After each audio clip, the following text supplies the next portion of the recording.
Dharma Bites is brought to you by Free Buddhist Audio, the Dharma for your life. Our work is funded entirely by donations from our generous listeners.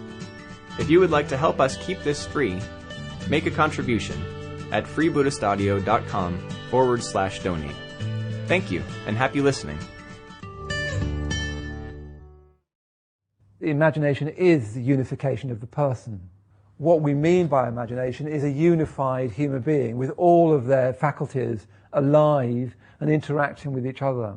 So when you do a close reading of a poem, for instance, you can see how darn clever they are. I remember doing a close reading of a Wordsworth poem.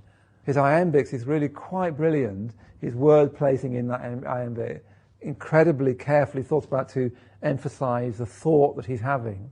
I mean, it's quite incredibly clever what he's done there. It doesn't look like it because it's read to disguise that, as any imaginative work will be. It always tries to disguise the work. I think the Italians call it sprezzatura, which means unforced grace. It's supposed to look like you're just humming in the bath, but it's wonderfully clever.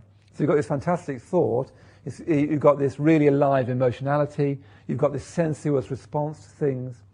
It's the whole person, the physical self, their memory, their perception, their intelligence, their emotionality, their volition, their hints of grace, all of that working together.